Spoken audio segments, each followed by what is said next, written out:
Assalamualaikum warahmatullahi wabarakatuh.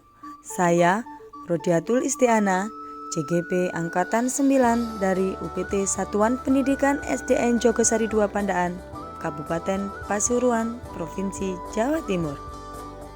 Pada kesempatan kali ini saya akan memaparkan tentang koneksi antar materi, kesimpulan dan refleksi modul 1.1.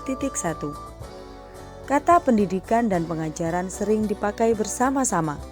Namun secara bahasa, kedua istilah itu memiliki pengertian yang tidak sama. Pendidikan adalah menuntun segala kodrat yang ada pada anak agar mereka dapat mencapai keselamatan dan kebahagiaan yang setinggi-tingginya, baik sebagai manusia maupun sebagai anggota masyarakat. Sedangkan pengajaran adalah salah satu bagian dari pendidikan. Maksudnya, pengajaran itu tidak lain adalah pendidikan dengan cara memberi ilmu yang berfaedah untuk hidup anak baik lahir maupun batin. Jika dapat diartikan lebih dalam, pendidikan adalah tempat persemaian segala benih dan kebudayaan yang hidup di masyarakat, sehingga pendidikan dan kebudayaan memiliki koneksi yang tak terpisahkan. Keduanya adalah satu kesatuan. Pendidikan menjadi landasan atau fondasi pembentukan budaya bangsa. Dengan kata lain, pekerjaan guru bukan hanya tentang anak harus disiplin, anak mendapat nilai yang baik dalam setiap materi atau ujian, atau hal teknis lain. Tetapi ada yang lebih penting daripada itu semua, yaitu adalah menjemput kebudayaan atau peradaban yang kita cita-citakan. Jadi pendidikan dan kebudayaan itu memiliki ikatan yang tidak dapat dipisahkan. Intisari dari filsafat pendidikan menurut Ki Hajar Dewantara, jika dianalogikan seperti tata surya, planet-planet itu selalu bergerak dan tak pernah berhenti dari waktu ke waktu. Tidak boleh statis, tetapi harus terus bergerak sesuai dengan kodrat alam dan menjawab tantangan zaman. Ini artinya perubahan bersifat kekal harus terus terjadi.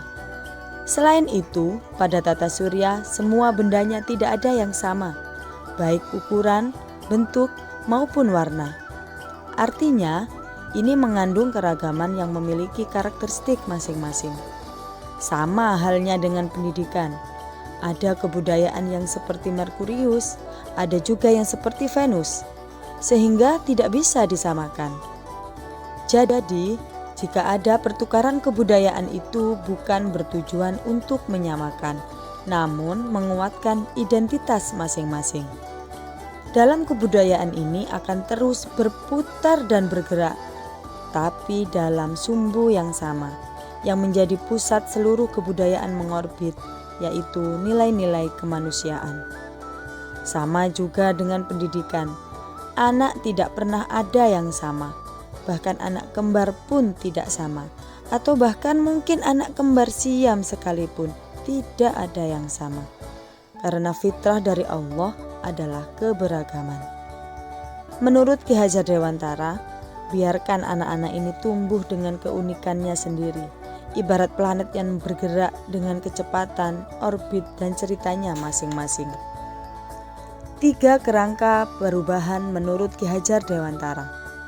Yang pertama adalah kodrat keadaan, yang terdiri dari kodrat alam dan kodrat zaman.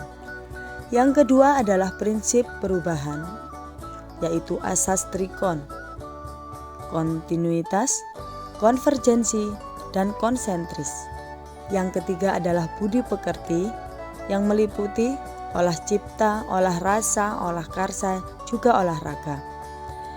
Sehingga pendidikan itu harus holistik dan seimbang, tidak bisa timpang.